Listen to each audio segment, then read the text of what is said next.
अस्सलाम वालेकुम नाजरीन, आज हम 4-5 इश्यूज़ पर बात करेंगे। आसिम मुनीर को फील्ड मार्शल का रैंक लगाने की तकरीब मुलतवी क्यों हुई? नया आर्मी चीफ कौन होगा? कौन सा जनरल चर्स पीता है? फ़ौज की पॉपुलैरिटी में हैरतनाक हद तक इजाफा। पुलिस वाला दूसरे मुल्क का जासूस कैसे बना? नाजरीन, उम्मीद है कि आप लोग खैरियत से होंगे। और आपको रिमाइंडर है, बल्कि आपको वार्निंग है कि अगर आप अभी तक चैनल को सब्सक्राइब किए बगैर चैनल मुसलसल देख रहे हैं तो किसी दिन ये आपको नज़र भी नहीं आएगा। तो लिहाजा आप चैनल को सब्सक्राइब कर लें, टली ऑन कर लें। एक और चीज़ मैंने नोट किया है कि कोई पिछले एक दो प्रोग्राम्स पर लोग जो हैं वो बहुत ज़्यादा खफा नज़र आते हैं। नाजरीन, मैं जो भी प्रोग्राम करता हूँ, जो भी आपको राय देता हूँ, जो इन्फॉर्मेशन देता हूँ, जो मेरे ख्याल में दुरुस्त होती है, मैं आप तक वो लेकर आता हूँ। आपको पता है मैं फ़ेक न्यूज़ के भी कितना ख़िलाफ़ हूँ, या उस पर भी मैं बात करता रहता हूँ। तो मुझे जो इन्फॉर्मेशन दुरुस्त लगती है या जो मेरे ख्याल में राय ठीक है, मैं आप तक वो लेकर आता हूँ। बाज़ औक़ात आपको अच्छी लगती है, बाज़ औक़ात आपको नहीं अच्छी लगती। लेकिन आप ये ना समझें कि आप लोगों को ये गुस्सा करने से मैंने सिर्फ़ आपकी खुशनुदी के लिए राय देनी है। मेरे ख्याल में जो मैं पूरी ईमानदारी से जो समझता हूँ कि आप तक बात पहुँचनी चाहिए, या जो मेरे ख्याल में दुरुस्त है, मैं आप तक वो लेकर आता हूँ। अगर मैंने सिर्फ आपको वैलिडेट करना है कि जो आप सुनना चाहते हैं तो मैं आपको उस तरह की इंटरटेनमेंट प्रोवाइड करूँ, तो इस तरह तो मैं अगर पीटीआई के नैरेटिव को फॉलो करूँ तो उसमें मुझे व्यूज़ भी कहीं ज़्यादा आएंगे, मेरा जो पॉइंट है वो भी अच्छी तरह सेल होगा, और मैं एक रॉक स्टार हूँगा। तो मैं ऐसा नहीं कर सकता। तो लिहाजा अगर मैं उधर वो काम नहीं कर सकता तो आप कैसे समझते हैं कि सिर्फ आपकी खुशनुदी के लिए मैं करूँगा? मैं जो मुझे दुरुस्त लगता है मैं आपको वो बातें बताता हूँ। तो लिहाजा अगर आपको कोई, ये आप ज़हन में रखें कि आप गुस्सा करें, आप खुश हों या नाराज़ हों, लेकिन मैं जो समझता हूँ मैं वो आपको बताऊँगा जो मेरे ख्याल में दुरुस्त है। अब हम आ जाते हैं अपने टॉपिक्स की तरफ। अब आज आपको ये भी इतराज़ होगा कि मैंने जो है ना आसिम मुनीर कहा है, मैंने जनरल भी आज साथ नहीं लगाया, मैं बहुत गुस्ताख होता जा रहा हूँ। तो नाजरीन, अब ये है कि आप भी भूल जाएं, ख़बरदार आप में से किसी ने आसिम मुनीर को जनरल कहा, अब आपने फील्ड मार्शल कहना है। जनरल जो है ये भी तो एक रैंक है ना, तो आगे फील्ड मार्शल जो है वो भी एक रैंक है। गए हो ज़माने ਜਦੋਂ ਤੁਸੀਂ जनरल क्या क्या कहते रहे हो, अब जो है फील्ड मार्शल आपने कहना है। अब जो है तकरीब हो गई है मुलतवी। तकरीब क्यों मुलतवी हो गई है? बेसिकली तकरीब आज होनी थी जिसमें उनको रैंक लगाया जाना था, फॉर्मलाइज़ किया जाने था वो जो अपॉइंटमेंट से जो उनको फील्ड मार्शल का ओहदा दिया गया है। तो आपसे अब से उन्होंने 5 स्टार बनना था। तो वो क्यों मुलतवी हुई है? तकरीब जो है आज 4 बजे ऐवान सदर में होनी थी, लेकिन जो वाक़या उधर खुजदार में हुआ उसकी वजह से आर्मी चीफ और प्राइम मिनिस्टर उधर चले गए, डिफेंस मिनिस्टर भी उधर चले गए, और फिर इस वाक़े की मौजूदगी में that would have been in a bad taste. ये कोई अच्छा कोई मैसेज भी ना जाता कि आप जो है इधर फील्ड मार्शल के रैंक लगा रहे हैं, उधर जो है दहशतगर्द जो हैं वो आपके बच्चों को मार रहे हैं। तो ये मुनासिब नहीं था, और बहुत अच्छा फ़ैसला किया कि ये तकरीब आज मुलतवी कर दी गई और वो उधर चले गए। और नाजरीन, ये जो खुजदार वाला वाक़या हुआ है ये बड़ा डेंजरस है। थोड़ा सा मैं आपको इसके हवाले से बता दूं कि इस पे सबसे पहले जो एक ट्वीट आया है ये वाक़े के हवाले से कि फ़लाँ जगह पे धमाका हुआ है और उसमें कुछ बच्चे मरे हैं या शहीद हुए हैं, यानी कि 2 और कोई जो बालग लोग हैं वो भी, उनकी भी डेथ हुई है। तो इसके हवाले से जो सबसे पहले जो एक ट्विटर पे आया है वो एक कोई बलोच सेपरेटिस्ट था, उसके अकाउंट से आया, और उसके बाद इंडियन जो ट्विटर अकाउंट है उधर से इस पे बात शुरू हो गई थी कि बलूचिस्तान में हमला हो गया है, बलूचिस्तान पे उधर जो है धमाका हुआ है। कोई हमारे जो सरकारी तौर पे जो इसके हवाले से इतलात आई हैं या कोई स्टेटमेंट जारी हुई है, तकरीबन आप समझें कि जैसे कोई 1 घंटे के बाद। अब ये नहीं है कि इन्होंने कोई घंटा लेट करके तो कोई बड़ा गलत काम किया है। ऑब्वियसली अगर उसमें कोई फैक्ट्स फिगर में प्रॉब्लम होता, अगर मालूमात में इशू होता, तो फिर भी हम कह रहे होते तुसी सुत्ते पे सो, तो नज़र नहीं सी आ रहा कि क्या हो रहा है क्या नहीं हो रहा। आप जो है यानी कि आपने इतने बच्चे बताए हैं, उधर तो इतने बच्चे हैं। तो लेकिन मैं आपको ये बता रहा हूँ, उनकी फुर्ती की मैं बात बता रहा हूँ। और नाजरीन, एक बात और ज़हन में रखें कि कुछ दिनों से कुछ जो इंडियन अकाउंट्स हैं जो कि ख्याल किया जाता है कि वो रॉ के अकाउंट्स हैं, वो पहले से ही बात कर रहे थे कि बलूचिस्तान में कोई बड़ी कार्रवाई हो सकती है। और ये माजी में भी इनके कुछ ऐसे अकाउंट हैं जो बात करते हैं। मसलन एक अकाउंट है बाबा बनारसी। बाबा बनारसी जो है उसके बारे में ख्याल किया जाता है कि ये कोई रॉ का अकाउंट है। तो उन्होंने ये जो जाफराबाद एक्सप्रेस वाला वाक़या हुआ है इसके बारे में भी उसने को पहले को जिक्र किया था कि कोई इस तरह का वाक़या हो सकता है। इसी तरह जब मियाँ वाली में एयर बेस पर अटैक हुआ था उसके हवाले से भी उसने पहली बात बता दी थी। ज़रूरी नहीं कि हर दफ़ा उसकी जो ट्वीट है वो दुरुस्त हो, और ज़रूरी नहीं कि हर दफ़ा जो उनके मंसूबे हैं, जो उनकी प्लानिंग है वो कामयाब हो। लेकिन यह है कि ऐसे अकाउंट्स पर नज़र रखने की ज़रूरत है, उससे आपको पता चलता है। और मुझे ये ज़रूर आइडिया है कि इवन जो हमारे जो लोग हैं, जो सिक्योरिटी इस्टेब्लिशमेंट के लोग हैं, वो ऐसे अकाउंट्स पर भी नज़र रखते हैं ताकि अपने आप को अलर्ट रखें कि उन अकाउंट से आपको पता चलता है कि क्या प्लानिंग क्या हो रही है, अमंग अदर थिंग्स। यानी कि मतलब ये है कि और भी उनके सोर्सेज होते हैं मालूमात हासिल करने के, लेकिन उसमें ये सोशल मीडिया जो होता है वो भी होता है। तो इसमें काफ़ी जो इम्कानात हैं कि ये हरकत जो है ये रॉ की है।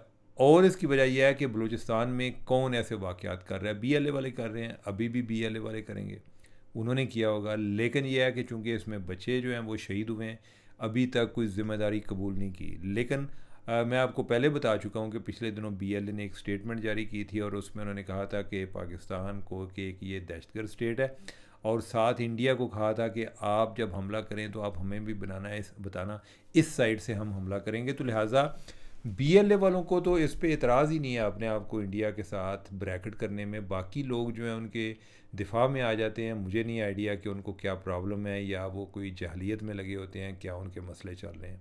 लेकिन अब यह है कि जिस तरह मोदी ने बात की थी जी कि पाकिस्तान के साथ बात होगी तो टेरर पे होगी, ठीक है, तो मेरे ख्याल है कि उसको कहें कि आजा पुत्र टेरर पे गल करने, और हमने यानी कि तू जो है ना, तू तो अपने लिए फिर रहा है ना, तो हम आपको एविडेंस भी देंगे। तुम्हारे पास तो ये हालत है कि तो पहलगाम के वाक़े में जो लोग जिन पे इल्ज़ाम है कि उन्होंने हमला किया, आप अभी तक उन लोगों को गिरफ़्तार नहीं कर सके। तो हम आपको बताएंगे कि आपके लोग किस तरह मुलव्वस हैं, और हमारे पास तो एक एविडेंस की शक्ल में आपका कुलभूषण यादव जो है वो भी पहले इधर मौजूद है। तो लिहाजा अब जो जिस तरह हमारा वफद भी इंटरनेशनल जो मुख्तलिफ़ कैपिटल्स में जा रहा है, तो हमें ये भी चाहिए कि इंडिया वाले जो हैं वो भी जा रहे हैं। हमें ये हमारे पास ये एक बड़ी अपॉर्चुनिटी है। हमें ये बलूचिस्तान का इशू उधर बारहा हाईलाइट करना चाहिए। हमें इंडिया का जो एक मकरू चेहरा है उसको सामने लाना चाहिए कि किस तरीके से वो हरकतें कर रहा है। यानी कि इंडिया वाले जो हैं इस तरह की प्रॉक्सी वार में मुलव्वस रहे हैं, वो बलूचिस्तान में मुलव्वस रहे हैं, वो श्रीलंका में मुलव्वस रहे हैं, वो नेपाल में मुलव्वस रहे हैं, वो पाकिस्तान में मुलव्वस रहे हैं, ठीक है। तो इसके बारे में काफ़ी एविडेंस मौजूद है, हमें ये बात उनको बतानी चाहिए। नाजरीन, अब जो है हमारा नेक्स्ट टॉपिक है और वो ये है कि कौन बनेगा आर्मी चीफ़। इस हवाले से जब से कल का नोटिफिकेशन हुआ जनरल आसम मुनीर के हवाले से, सॉरी आसम मुनीर जो है उनके हवाले से, फील्ड मार्शल आसम मुनीर उनके हवाले से, तो तब से ये बात चल पड़ी है जी कि वो नवा आर्मी चीफ़ कौन बनेगा। अवाम जो है इतनी परेशान है। मैं हैरान हूँ कि ये लोग किस तरह इस तरह परेशानियों में और इतने सवालों के साथ ज़िंदा हैं। तो कल से जो है ये एक सवाल हर तरफ गर्दिश कर रहा है जी कि आर्मी चीफ़ कौन बनेगा। अच्छा, ये जो क्वेश्चन है वो कोई इतना इम्प्लॉजिबल भी नहीं है, ये नहीं है कि सुटन वाला भी नहीं है, यानी कि इसमें कोई इट मेक सेंस। वो किस तरह सेंस बनती है, वो कहते हैं जी कि अब चूँकि आर्मी चीफ़ जो है वो सबसे बड़े हो गए हैं। सबसे बड़े का मतलब ये है कि जो जिस तरह मैंने कल जिक्र किया था chairman joint chief of staff committee का, कि उसका ओवरऑल वो इस तरह से आप समझें कि जैसे हेड ऑफ़ सर्विसेज चीफ़ आप कह लें, यानी कि जो ओहदा है, ये ओहदा जो है असल में कैसे कायम हुआ था, ये जो हमूदुर रहमान कमीशन रिपोर्ट है उसमें इसकी रिकमेंडेशन की गई थी कि इस तरह का होना चाहिए कि जो कि तमाम जो तीनों फोर्सेस की कोऑर्डिनेशन करे। बाय द वे, जो अमेरिका में जो एक टॉप जनरल होता है वो यही होता है, जो चेयरमैन होता है joint chief of staff committee का। हमारे यहाँ जो है यानी कि आर्मी चीफ़ जो है वो अल्फ़ा मेल होता है, या अल्फ़ा जनरल समझा जाता है, सबसे जो अल्फ़ा कमांडर समझा जाता है। तो अब यह है कि उनके हवाले से था जी कि अब अगर आर्मी चीफ़ जो हैं उनको जाकर उधर मीटिंग करनी पड़ गई तो किधर बिठाएंगे आर्मी चीफ को? तो उसके लिए ये है कि कोई बंदा अपना कोई जो है ना निका रखना पड़ेगा, कोई एक vice chief of army staff होना चाहिए कि जो इस तरह के मौक़ों में रेस्क्यू करे और वो उसको उधर भेज दिया जाए। लेकिन ये कितना ज़रूरी है? मेरे ख्याल है कि कोई इसकी बहुत ज़्यादा ज़रूरत नहीं है। और जो सिर्फ एक एग्जांपल आती है वो यही आती है कि जी अगर उनको chairman joint chief of staff committee उधर उनकी क़यादत में कोई मीटिंग लेनी पड़ गई तो फिर क्या बनेगा। उसके अलावा कोई और इशू नहीं है, यानी कि और जिस जगह भी होगा चेयरमैन के अलावा तो उधर तो हर जगह आर्मी चीफ जो है पहले लीडर समझा जाता है, तो वो अभी भी लीडर हैं, अब तो वो फील्ड मार्शल हो गए। अब ये वाला जो मामला है इसमें भी कोई कहते हैं कि कोई इस तरह के, मैंने कोई 2-4 लोगों से बात की है, उन्होंने कहा कि कोई इतना बड़ा मसला नहीं है, कोई ऐसी कोई क़यामत आने वाली नहीं है कि यानी कि सिर्फ इस वजह से जी कि वो सीनियरिटी वाला मामला हो तो उस बुनियाद पे कोई वो मीटिंग ही ना हो पाए। मैंने कल आपको बताया था कि जो आसम मुनीर साहब हैं ये वैसे भी जो जनरल साहिर शमशाद हैं इनसे उम्र में भी बड़े हैं, वैसे भी सीनियर हैं, और जो इनकी जो लिस्टिंग थी यानी सीनियरिटी थी उसमें भी आसम मुनीर जो हैं पहले नंबर पर थे, जो शमशाद हैं साहिर शमशाद हैं वो दूसरे नंबर पर थे।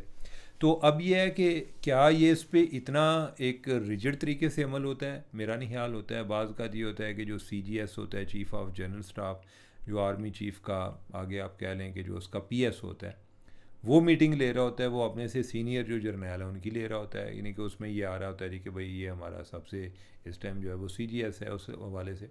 तो मेरे ख्याल है कि कोई इतना बड़ा इशू नहीं है। अब ये है कि vice chief of army staff की ज़रूरत पेश आएगी, यानी आई डोंट थिंक सो कि पेश आएगी। ऐन मुमकिन है कि अगर आसम मुनीर साहब जो हैं वो अपने 5 साल पूरे करते हैं और उसके बाद हुकूमत को ख्याल आता है कि आसम मुनीर साहब के बगैर हमारा दिल नहीं लगेगा, हम उनके आदी हो गए हैं, तो क्यों ना हम इनको मज़ीद जो है 5 साल और रख लें। तो उस सूरत में हो सकता है कि एक वाइस चीफ जो है उसकी तैनाती कर दी जाए। और वाइस चीफ जो है वो क्या होता है, यानी कि पहले कोई होता था या नहीं होता था? आपको याद होगा कि जनरल मुशर्रफ के ज़माने में जनरल यूसुफ हुआ करते थे, फिर एक और जनरल थे, मुझे उनका नाम अभी फ़ौरन याद नहीं आ रहा, शक्ल ज़हन में आ रही है, वो भी वाइस चीफ़ के तौर पे उन्होंने भी काम किया है। तो लिहाजा इस तरह की एग्जांपल मौजूद हैं और मेरा ख्याल है कि कोई जब ज़रूरत पेश आएगी तो तब वो कोई उस टाइम कोई रास्ता इख्तियार करेंगे, अभी से नहीं करेंगे।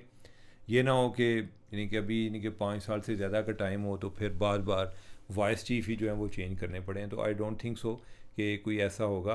अभी ये काम इसी तरह चलेगा, वो एज अ फील्ड मार्शल के तौर पे काम करेंगे। और आपको पता है कि जो फील्ड मार्शल है यानी कि उसकी एक बड़ी एक अपना रैंक है, उसकी अपनी पोजीशन है, और फील्ड मार्शल जो है वो कभी रिटायर नहीं होता। रिटायर का मतलब ये है कि ये जो उन्होंने रिटायर होना है अभी वो होना है आर्मी चीफ़ की वजह से।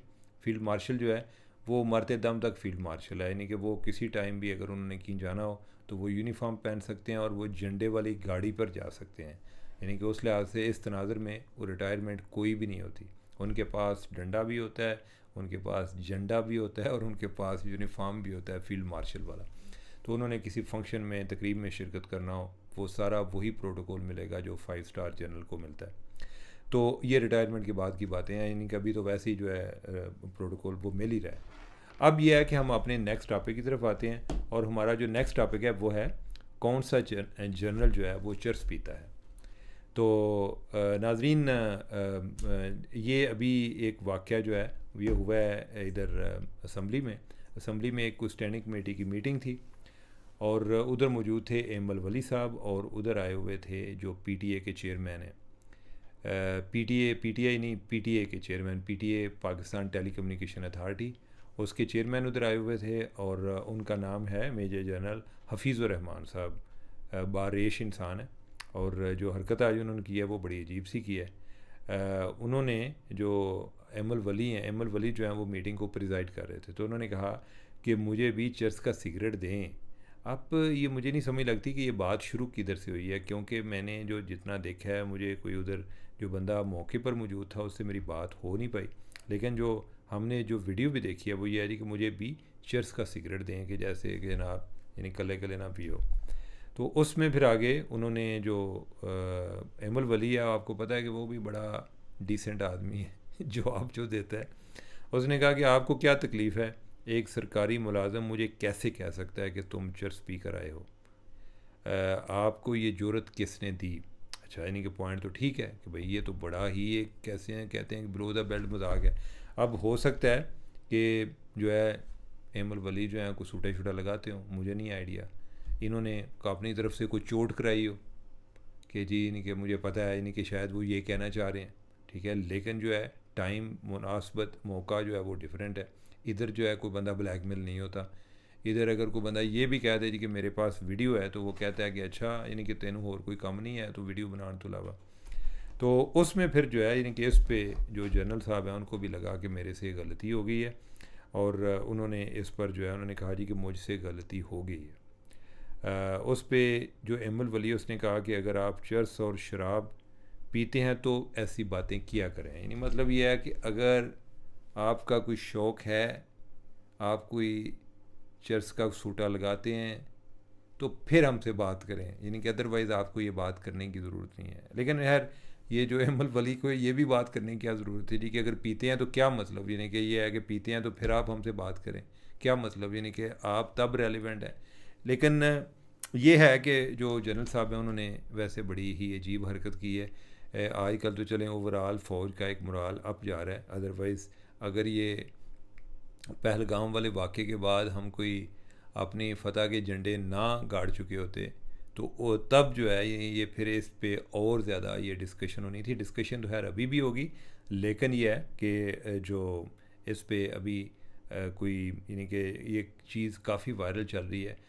जो हाफ़िज़ साहब तो नहीं है लेकिन हाफ़िज़ साहब के करीबी दोस्त ही समझे जाते हैं, हफीज़ुर रहमान साहब जो हैं मेजर जनरल जो चेयरमैन पीटी हैं, ये वही हैं जो ट्विटर बंद करते हैं। तो और या अगर आपने आईफोन लिया हो और आपने बिल ना दिया हो और सॉरी टैक्स ना दिया हो तो 2 महीने बाद वो भी बंद हो जाता है। मेरी भी आईफोन की एक बड़ी दर्दनाक स्टोरी है, वो फिर मैं आपको किसी टाइम सुनाऊंगा। तो एक तो वो था ना जो आपके ज़हन में आ रहा होगा कि जो मेरे से छिन गया था, लेकिन जो उसके बाद मैंने आईफोन रखा हुआ है ना, ये भी एक बड़ी गेम है। तो खैर ये है कि ये जो आजकल सूरत हाल है इसमें अभी उनकी ट्रोलिंग कम हुई है। उसकी वजह यह है कि ओवरऑल जो एक पॉपुलैरिटी लेवल है पीटी फ़ौज का वो काफ़ी बढ़ गया है। अभी कोई एक सर्वे हुआ है, गैलप सर्वे हुआ है, और गैलप सर्वे में उन्होंने ये बताया जी कि इस टाइम जो आर्मी है नको नक पॉपुलर हुई है, कन्नो कन पॉपुलर हुई है। यानी कि इस टाइम जो है कोई 96% जो पॉपुलैरिटी जो है वो आर्मी की है, ठीक है। लोग जो हैं पसंद कर रहे हैं, दीवाना वार जो है नारे मार रहे हैं।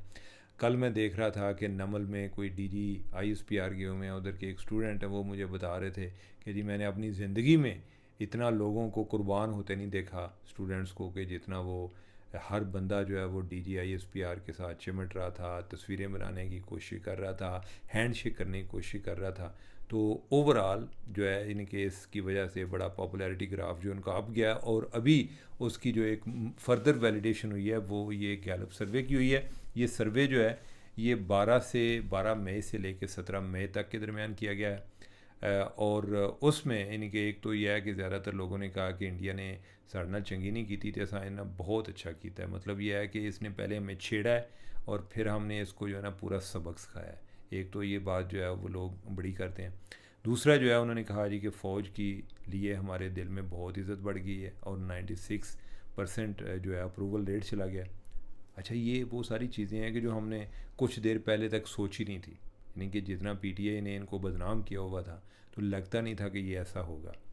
तीसरी जो एक और अहम बात है वो ये है, उन्होंने ये कहा कि जो उन लोगों से पूछा कि जो 47 में पाकिस्तान अलहदा हुआ था तो क्या ये दुरुस्त फ़ैसला था, तो मेरे ख्याल है कि कोई 87% जो लोग हैं उन्होंने कहा कि वो एक दुरुस्त फ़ैसला था। तो नाजरीन ये बड़ी एक पॉजिटिव चीज़ है। ओवरऑल लोगों में बड़ी मायूसी आ रही थी, लोग बड़ी अजीब सी बातें कर रहे होते थे जी कि जनाब पाकिस्तान बनाने की लोड़ सी रोज़ाना जो है इनके और ने इस तरह होंगे जी पाकिस्तानी इन्हें इंज समझा कि जिमें कोई घर है जिन्हों ढा के तो दोबारा बनाना है, ठीक है भाई, ये आपको पता नहीं है। हम अपनी ज़िंदगी में जो चीज़ें हमें अवेलेबल होती हैं ना, हम उनको एब्सेंट करके नहीं देखते। तब हमें, अगर हम एब्सेंट करने की पोजीशन में हो तो तब हमें पता चले कि वो कितनी वैल्यूएबल है। आपको जितनी फ्रीडम इधर मिली हुई है बहुत सारे मसाइल के बावजूद, आपको जो फ्रीडम मिली हुई है वो इंडिया में लोगों को या जो अकलीतें हैं उनके पास वो नहीं है। तो लिहाजा इसमें एक ये भी सबक है कि आप अपनी इकलीतों के साथ भी अच्छा सलूक करें। ये नहीं है कि फ्रीडम सिर्फ आपका राइट है, बाकी लोग जो हैं उनका भी राइट है। तो हम सिर्फ ये नहीं कि किसी जगह पे मुसलमान अकलीत में हो तो उनके लिए आवाज़ उठाएं, अपने लेवल पे हमारे मुल्क में जो लोग हैं, जो अकलीतें हैं, उनके साथ कोई हुस्न सलूक किया करें और उनको एहसास दिलाया करें कि ये आपका मुल्क है, ये पाकिस्तान जो सिर्फ हमारा नहीं है, मुसलमानों का नहीं है, ये सब का मुल्क है। तो नाजरीन, एक जो टॉपिक रह गया था मेरे ख्याल मैं उसको कल डिस्कस कर लूँगा, प्रोग्राम लंबा हो रहा है। मुझे दें इजाज़त, अल्लाह हाफिज़।